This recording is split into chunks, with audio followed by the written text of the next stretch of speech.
Welcome to this episode of Chattin with Staxx. I'm your host, Bill Staxx, and today I got Seth Ferranti. I was actually getting the education supervisor because, in the whole, you can only have like a certain amount of books and you can't have any hardback books. And I was taking my master's degree, so I had like 25 books. So every week I would get the education supervisor, to bring me like a different set of books and take the books I had, because I was doing my master's degree and the education had approved it because everything in there, like correspondence, you got to get approved. So they approved. So it didn't matter if I was in the hole or not. And I think that time, I did like 4 months. And, I don't know, when I go in the hole, man, I fast a lot. I work out a lot, and I write and I read, that's, I don't care if I got to sell it. I don't got to sell it. I go to rec every day. I go to law library every chance I get, because I'm not trying to stay in the cell. I'm trying to get out of that cell, when you're locked in 24/7. So, yeah, I did a ton of hold time. The thing about hold time is just like this thing about prison. Like when you first get thrown in prison, like the first couple of days or the first couple of weeks suck.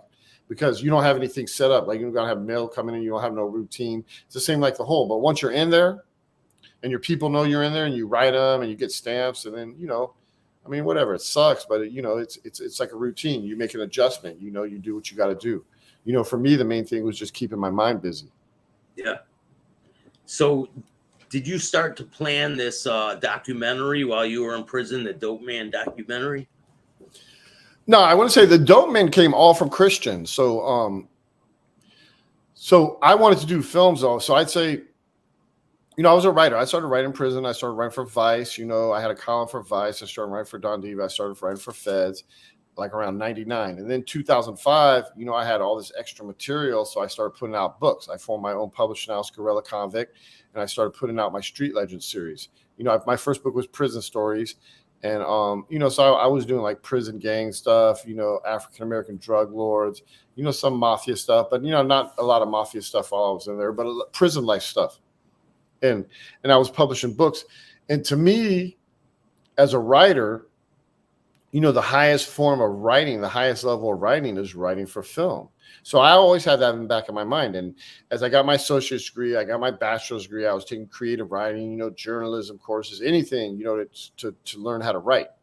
Yeah. Because I was creative, but writing is about, formats. Writing is about knowing the right format, writing, knowing the right style, that's a big thing. So, that's what I was learning through these college courses. Then in my master's degree, I did like a bunch of script writing, like step outlines, like everything to do with film. And I even wrote, I wrote a couple scripts in there and I wrote a couple documentaries. None of those have been made, but I came out with the goal that I want to be a filmmaker. I want to be a writer director. And I got out 2015. So the same time I got out 2015 is when Making a Murderer like blew up. And Making a Murderer really kind of put the true crime genre on the map, because before, it wasn't that big a thing. So, they Making a Murderer showed that true crime sells, nonfiction. Because there all been murder movies, gangster movies, and stuff like that. So they knew that, but it was all scripted. So now it showed, and I had this tremendous body of work when I got out. I'd been writing for like 16 years. I'd been writing since like 99. I got my first thing published in 99. So I already had like almost a multiple decade journalism career. And I think at that point I had like 8 books out. Yeah, so, they're circulating in all these prisons, right? Yeah. So when I come out, I'm working as a freelance journalist. I'm doing a lot of stuff for Vice, Penthouse, and that's basically how I'm making money. Like I came out, I had to do little stuff in a halfway house, working a normal job. But as soon as I got that halfway house, I quit all my jobs and I just worked on my journalism, with the idea that I want to become a filmmaker. So, I had this in the back of my mind, and then, Making a Murderer is big. So all these documentary people kept coming to me because they want me to be like a talking head. They want me to be like an expert on their documentaries. So I did that like 3 or 4 times. And I was like, man, I could do this shit, for the documentaries. Because you think like a movie, it takes all this money or whatever, Hollywood, all the glitz and glamour, and they make it seem like it's so hard and it costs so much money. And I saw how these dudes were doing it, and I was like, I can do this.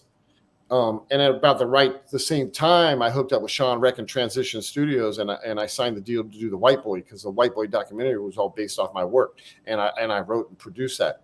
So I started working with him, and he kind of mentored me. And Sean Rex won 9 Emmys in Ohio, regional Emmys. He did like 200 Crime Stopper shows, And then he did this real popular doc called A Murder in the Park on Showtime before he did White Boy with me.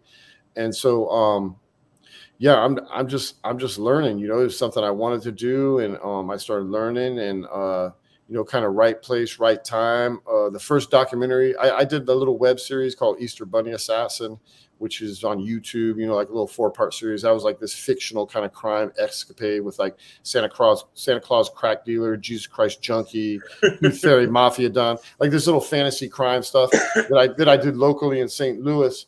But once I saw the docs and I did White Boy, I started looking for other docs. And the first doc I started is Nightlife, which is that was like a local doc in St. Louis. I started taking cameras out and filming this group of violence interrupters in the worst parts of St. Louis. And that doc's on Amazon now. A real beautiful film that looks at a lot of, social issues that kind of plague the inner cities. And it's about this dude, the Reverend Kim McCoy, and kind of his mission to save his people and his community. Real beautiful film. And at the time when I was doing that, me and Christian Cipollini, he'd been writing to me in prison. He actually like designed a couple of my book covers while I was in prison because he was like a graphic artist. Yeah. And he started writing his own books, and we started doing the Lucky Luciano comic book. And he came to me and he said, "Hey man, I got this idea. I wrote this script, for this documentary for Dope Man." And it was based on a lot of his research into Lucky Luciano, Arnold Rothstein's, Jack Legs Diamond, Fatty Walsh, and a lot of the other prominent gangsters from the Prohibition area that basically formed America's first drug cartel before Prohibition even ended. So I was real interested in it because I was like, like White Boy, we're trying to expose the corruption, in Detroit to get Rick out. Nightlife, I'm trying to show like in the inner cities, all the homelessness, the drug addiction, the prostitution, the gangs, the kids killing each other. I'm trying to show that these are issues that, our country needs to look into and solve. Because like, why are these areas, especially in, they call it the North City in St. Louis, it's like you cross this one block called Delmar, and it's like on the south side, and you got $1 million houses, and you cross this one block like two blocks away, and it looks like a fucking war zone. I'm like, that didn't sit with me, because I was locked up with a lot of black dudes. So I'm like, their people are people, man.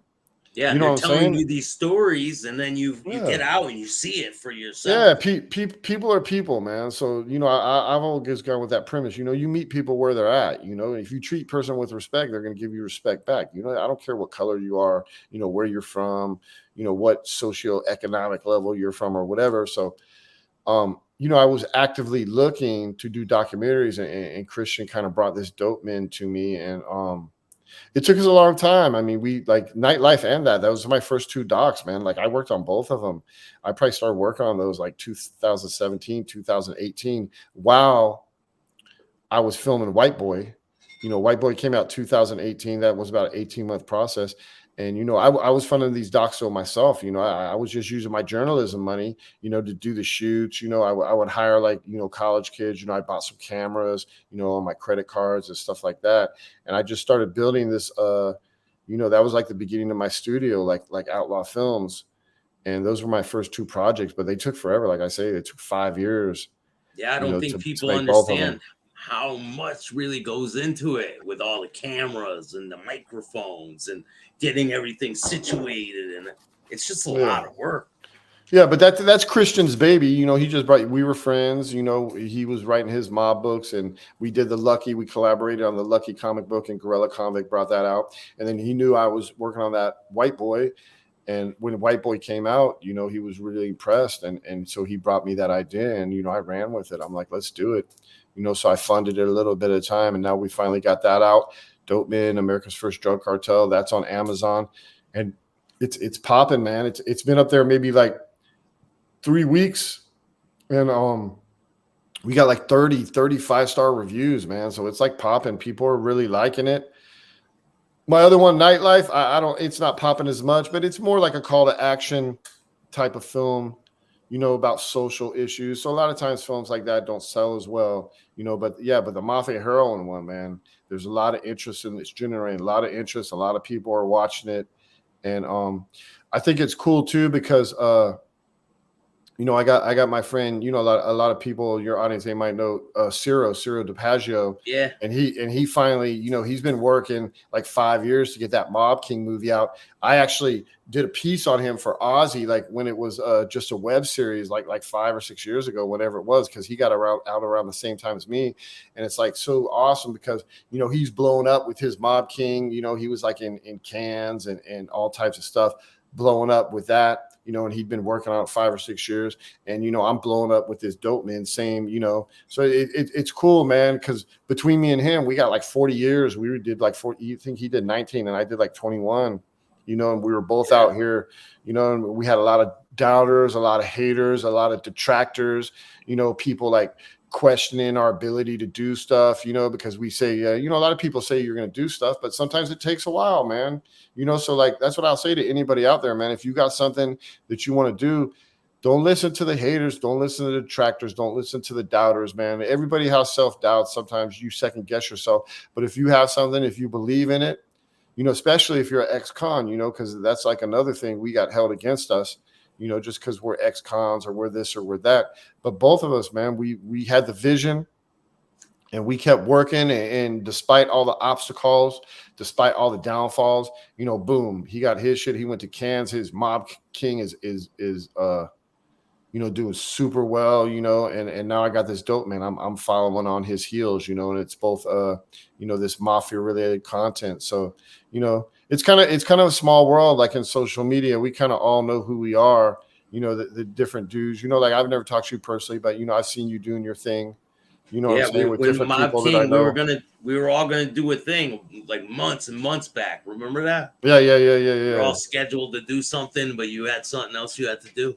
Yeah. So like I say, man, it's just about building, and especially like for me, like the ex-cons, like when I see ex-cons like doing entertainment stuff, and trying to, basically follow our passions, follow what we love, the content and exposing it. I love that, man, because, a lot of times you come out of prison and as ex-cons, like they expect us to go back in. They expect us to revert to form. They expect us to do nothing. And a lot of times it's like our own family and friends and our closest loved ones, so I always I offer support, I mean, I can't support everybody. I'm only one person, and there's only so many hours in a day. And I do a lot of stuff. I do a lot of stuff. I'm very, very busy. But like when I do meet people and I can meet somebody on that personal level, and I can't give this some time, with me, it's just, I got a lot of people hit me up for a lot of different stuff. I just don't have the time to reach back out to everybody, Like I say, I'm like one person, with Outlaw Films. I'm building a team in Gorilla Convict. I got a couple employees, but still, I got like maybe 7 employees altogether. So, I'm building, I'm getting there, but I'm not where I want to be. But I got Dope Men out right now. So go on Amazon, rent that, buy it, watch it, leave a review, if you like it.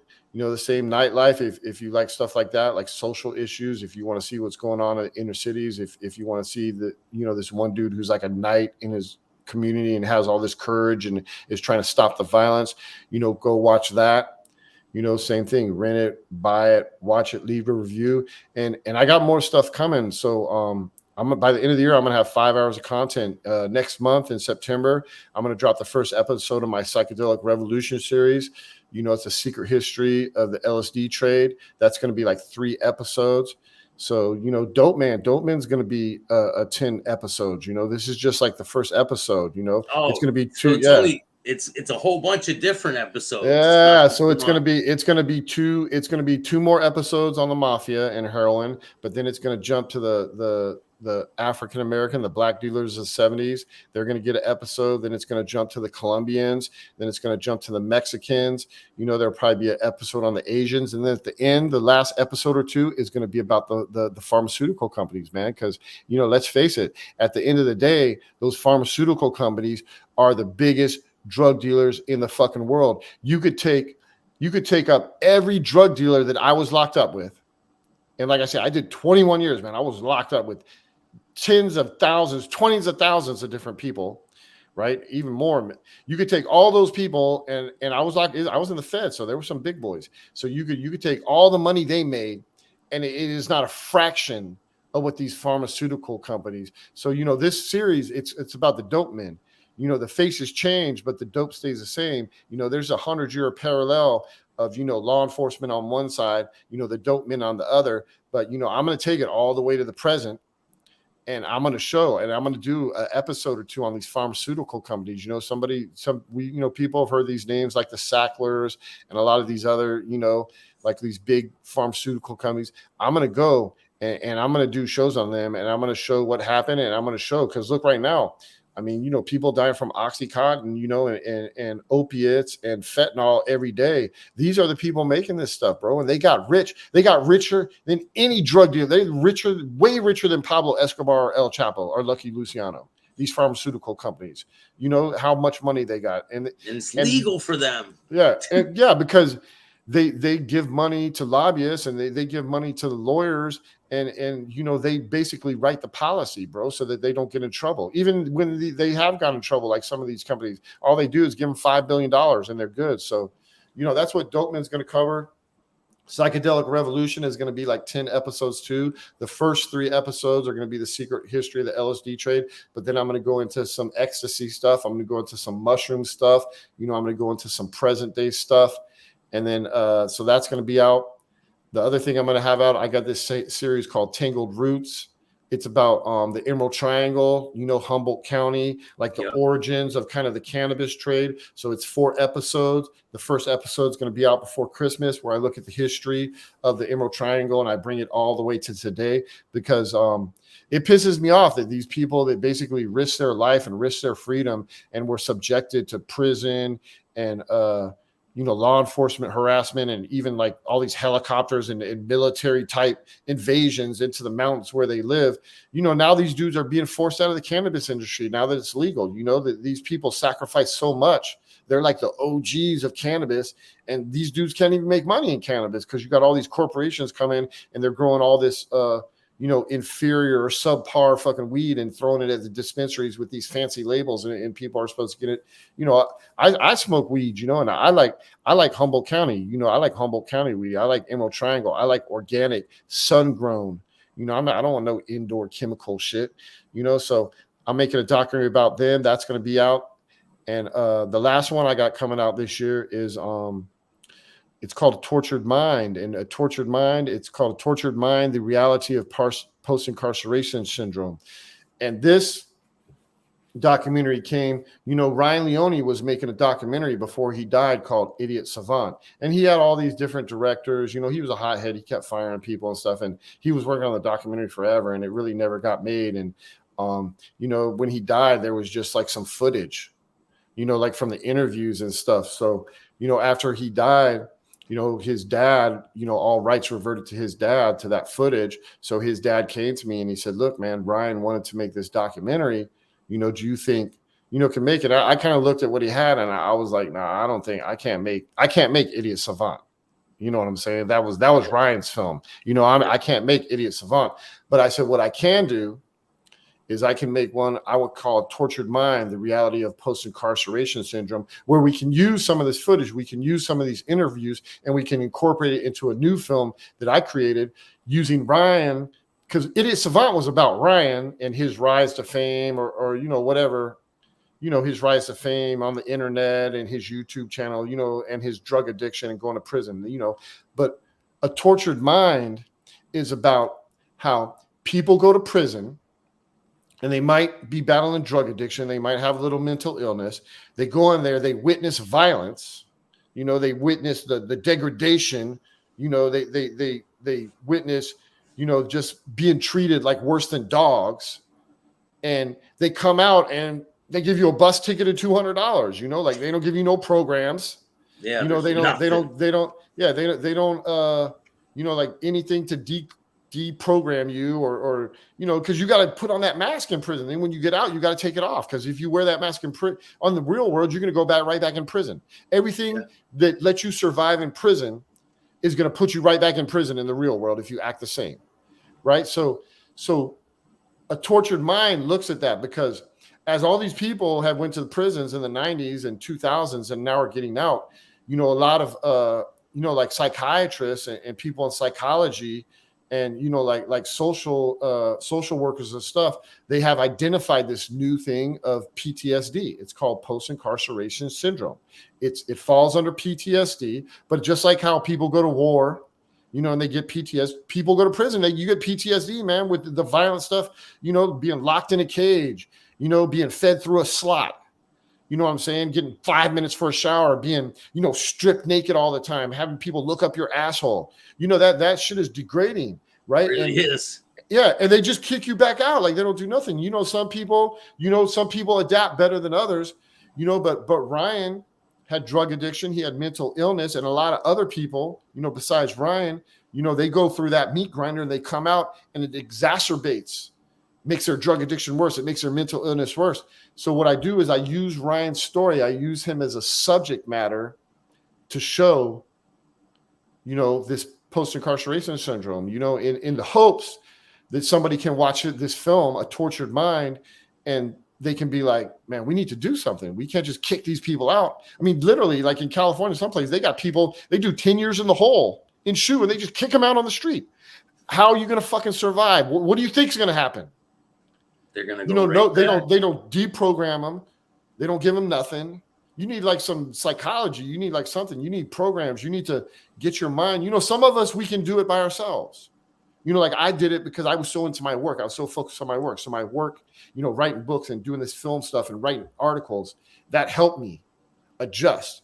But, if you don't have that, some dudes can do it, like whatever. They got a podcast like you. Some dudes can do it, through their workout. Their workout, they become trainers. But, dudes like Ryan came out, he was lost, man. And he was a super talented dude. He could have done so much, I mean, this dude was like hanging out with Johnny Depp, dude. It's like crazy, and he was such a good writer. Like, I'm a writer, dude, but like I read his writing and I'm like, man, I can't write like this dude. Like, this dude can fucking write. He was so talented, but he battled with his demons so much, like he could barely even, finish another book. He did finish one book that we're putting out called Anti-Heroes, that I'm about to put out with, his girl, Karina, his baby mama, and his dad, Frank Leone. Yeah, I saw the cover. But, yeah. So that's coming out. They came to me and they're like, man, basically we got this stuff, for Ryan's legacy. They gave me some footage. They gave me some of the interviews and I fashioned this new film. But I just want to tell people, because a lot of people think it's Idiot Savant. This is not Idiot Savant. Idiot Savant died when Ryan died. So that's not coming out. Never. It was never done. It was never complete. It was just a series of interviews. Ryan had kept firing directors. You know what I'm saying? So it was just like some footage. It was never a complete film. So, I took from the ashes, I took a bunch of the interviews and some of the footage and I made my own film, called A Tortured Mind, with Frank and Karina's blessing, because they think this film, by showing Ryan's story in this light, in this context, it will have a lot bigger impact. Because, what we're trying to do is we're trying to make sure that there's not going to be any more Ryan Leones. Because as I said, I mean, he got a 2-year-old and a 5-year-old, got and little he's children, gone. yeah, he's gone because he couldn't cope, because nobody gave him. He did that prison time. He saw a lot of violence. It made his mental illness and it made his drug addiction worse. The government, the prison system did not give him the tools to cope. And so, and it happens, you see it all the time. You've been in prison. How many people, have been back to prison or are fucking dead now? Wow. Every day I'm seeing people dying. Yeah, because the prison, even like I did 21 years, how many people I saw come back in? They just kept coming back and coming back and coming back. Same faces. Yeah, because we are not given the tools. I had to do it myself. You had to do it yourself. Some others like Cyril had to do it himself. Some of us are capable of doing it ourselves, usually through like our passions and our work or through our loved ones. We got strong family support or whatever, but dudes like Ryan, he couldn't battle those demons by himself. And those demons eventually killed him. And he's not the only one. So that's why I'm making this film. I'm trying to show, something needs to be done. So there's no more Ryan Leones, and Frank has a Ryan Leone Foundation, and Karina is doing, keeping it real with Karina, on Patreon and YouTube, and trying to keep, that's what we're doing. We're just trying to show, here was this remarkable, talented, charismatic, kid or man, writer, you know, that had aspirations to do all this Hollywood stuff and be a studio boss and make all these movies. And because he didn't have the tools to cope with his addiction and his mental illness, which prison made worse, you know, through PTSD, you know, he's dead now. So, I mean, that's what it's about, man. That's what this film is about, you know. So, you know, I can say, you know, so I just say anybody, if you're hoping for Idiot Savant, I mean, it's not Idiot Savant. You know, there is no Idiot Savant. This is a totally different film, a tortured mind, the reality of post-incarceration syndrome. That's the lens of the film. We're just using Ryan's story to hammer that home. You know, that there needs to be changes. Damn, man, there's a lot of info in this interview, and I appreciate you taking the time. Really appreciate it. I'll put a link for all of your for your website. You have Daily Beast, right? Yeah, I don't write for them no more. You just I'll send you, but you do put like GorillaConvict.com. That's my main website for my books. You know, you know, like my Instagram, Seth Ferranti, Facebook at Seth Ferranti, Twitter at Seth Ferranti, and then you know for the films on Amazon, The Dope Men and Nightlife. You know, yeah, I'll put a link for all that stuff. And then, do you want to give anyone else a shout out before we go? No, I just, you know, my main thing is like all there's a lot of us ex-cons, man, doing this entertainment stuff, you know, be it podcast, be it writing, be it films. So, you know, we're out here, man. You know, in the past, you know, you've had all these, you know, super talented Hollywood writers, you know, they went to Harvard, they went to Columbia, they went to California State, they went to all these phenomenal writers. I'm not saying these people are all phenomenal writers, and they were the ones writing our stories. But, you know, now that the pendulum has swung, you know, times are changing, you know what I'm saying, especially with AI in film now, you know what I'm saying, the game in film is totally changing. It's morphing like as we speak. So now, you know, we're here, we're telling our own stories, man. So support us. I'm not saying it, you know, I love the movie. I love like The Godfather. I love like Goodfellas. I like all that. But, you know, we got new classics. You know, we got Mob King. We got Dope Men. We got new classics made by the people that went through these situations or you know, were with these guys, you know, or know this walk of life. So I'm saying I'm not knocking the talented Hollywood writers. I mean, they're excellent writers, but, you know, all they're doing is they're going and they're interviewing dudes like us, and then they're telling that story. We got some new dudes on the block, man. So we don't have to do that. We don't have to do that no more. Now we've figured out we can tell our own stories and we can make our own films. So all I'm saying, support the real. You know, if you're out there, if you like this gangster shit, if you like this prison shit, if you like this, you know, mafia shit, support the real, man. We are the real dudes. I was locked up with mafia. I'm not a mafia dude. I was locked up with these dudes for 21 years. You know, I know these dudes. You know, I sold with these dudes. I ate with these dudes. You know what I'm saying? I know these dudes. I was with them. I heard the stories that nobody knows. You know, so in the same, you know, like Cyril has his own story, you know, and other even dudes like, you know, White Boy Rick, Freeway Ricky Ross. I mean, we're all out here. These are all big names, you know, bigger names than me. You know, hopefully my name will get as big as theirs soon. But, you know, we're out here. We're telling our own stories. We're doing our own things. Support us. You know, like I say, I'm not saying, you know, don't, if you like Hollywood stuff, do Hollywood stuff, but support us, man, because everything in this country, it's all about, you know, Hollywood or the big corporations or the people with money. Support us, man. Let us get some money so we can continue to make this real content and bring it to the public. Definitely, man. I appreciate it. And if you guys like this type of content, make sure you hit the like, subscribe, and notification bell so you can get my videos every time they drop. And if you don't like it, too fucking bad, start your own podcast. Peace. Thanks, man. All right. Thank you.